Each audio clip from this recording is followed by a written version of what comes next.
Protect your DNA. BioPQQ can promote formation of new mitochondria. Infowarsstore.com.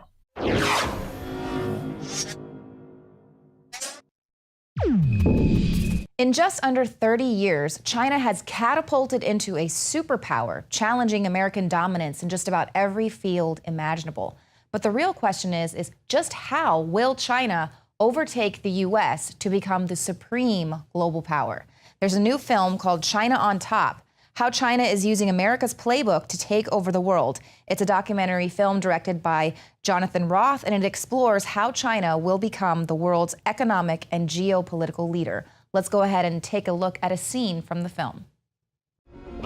My wife and I sponsored a gala to raise $2 million for the Asian art museums here on the Washington Mall.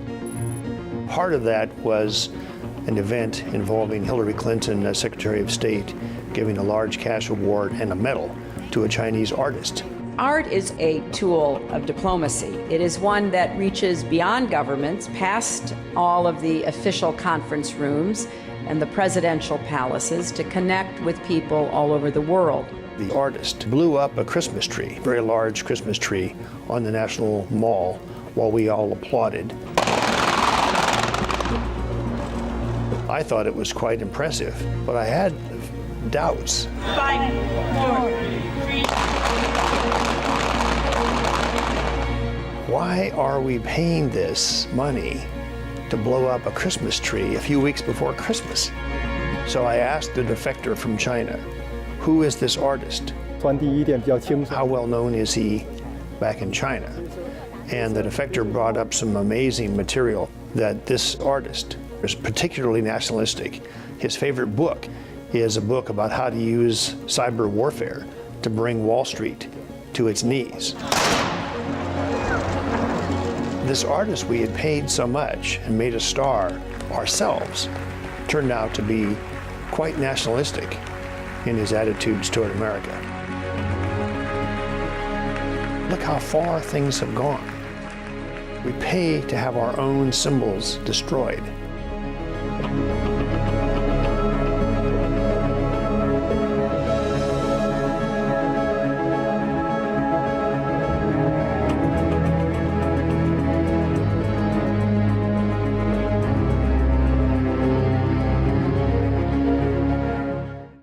And joining me now is award-winning Canadian television producer Jonathan Roth. Your work has been featured Omni Television, Biography Channel, the Discovery Channel, and of course you're the executive producer at Roth Multimedia. And if people want to go ahead and watch this film, they just need to go to caseyresearch.com/China and they can find your work there. Jonathan, thank you so much for joining us. Now, we just watched a scene from your film where basically I was kind of flabbergasted. Here we are actively destroying our own symbols and then calling it art, being mocked. Yeah, you know what? That clip, basically when Michael Pillsbury, who's the gentleman who's in the clip, with former Undersecretary of Defense and has been the Pentagon's top China expert for decades, really, he told me that story.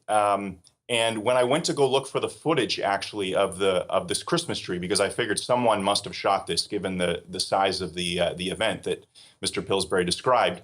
And so, long story short, the Smithsonian was the one that shot the event, and they have footage of this Christmas tree exploding all over the internet. And I secured the footage from YouTube, brought it into the documentary, was cutting it, and then I approached the Smithsonian looking to, pay for the rights to use it.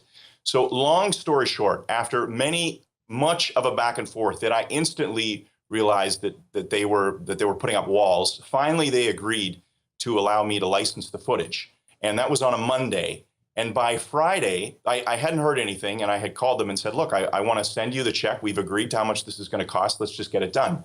I get a call from the director of permissions from the Smithsonian, and he said, look, we've looked over everything. And unfortunately, I don't really think that your film fits into the categories that we would like it to in terms of allowing you to use this footage. And you're going to actually have to approach the artist himself to license it.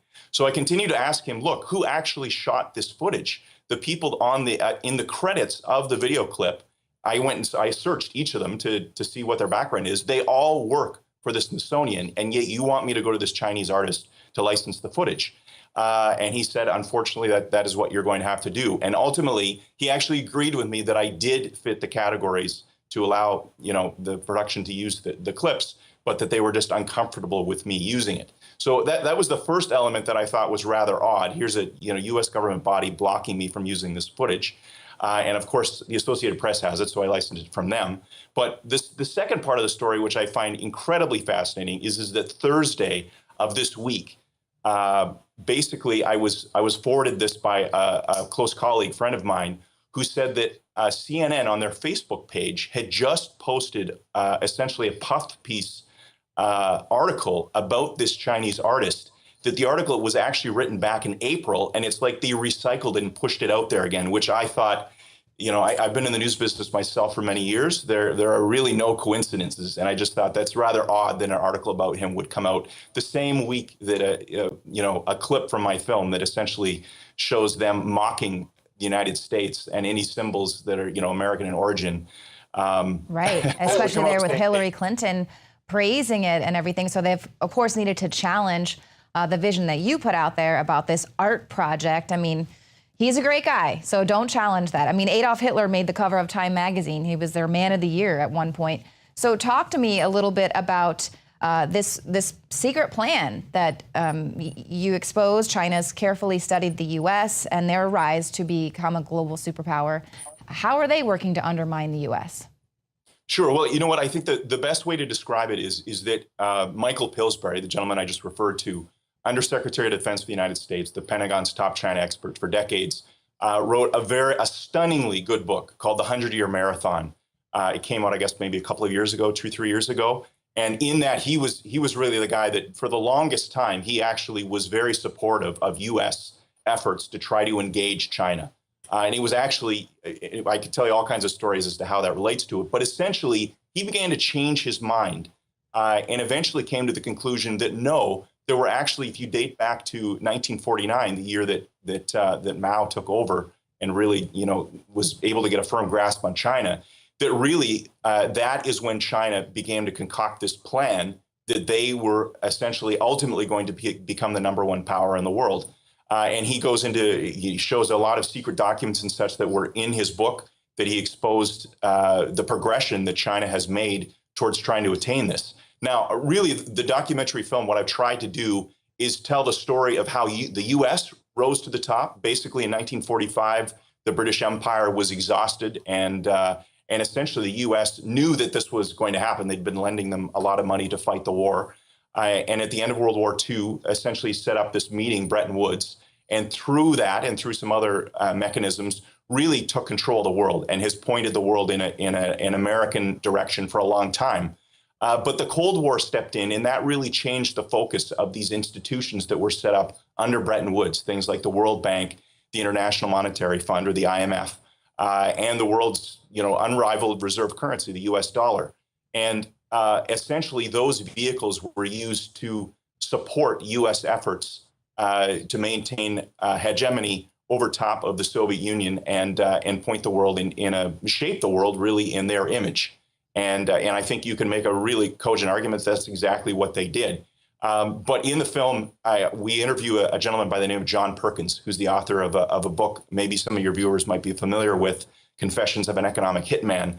And John tells the story of the president of Ecuador that he himself was personally involved with in terms of trying to get this president, his name was Jaime Roldos, to accept U.S. loans from the World Bank and essentially to corrupt this president to allow more U.S. influence in Ecuador.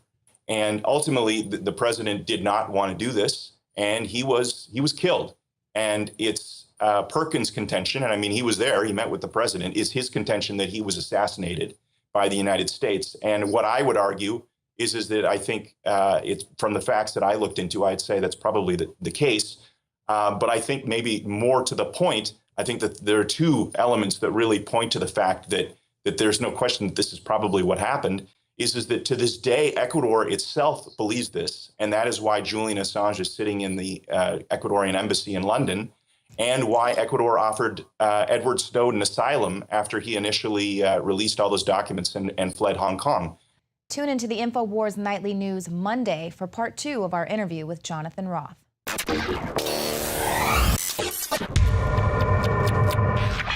Thousands of years ago, there was a basic form of chivalry. Our ancestors would hear the drums of war, giving the warriors of the tribe a chance to organize and prepare a defense. 60 years ago, when foreign air forces were approaching filled with bombs, they had drums of their own, air raid sirens. But in the 21st century, there are silent weapons for quiet war. Pathogens added to the food and water and to the lining of plastics that destroy our vitality, turn off our hormones, and accelerate our journey towards death. I personally counter this onslaught with Anthroplex. Anthroplex is designed with known organic concentrated herbs to create the basic foundation to normal metabolic activity inside the human body. Discover why Anthroplex is turning so many heads today. It's time for us to take our bodies back into our own hands, and it starts at InfoWarsLife.com with Anthroplex.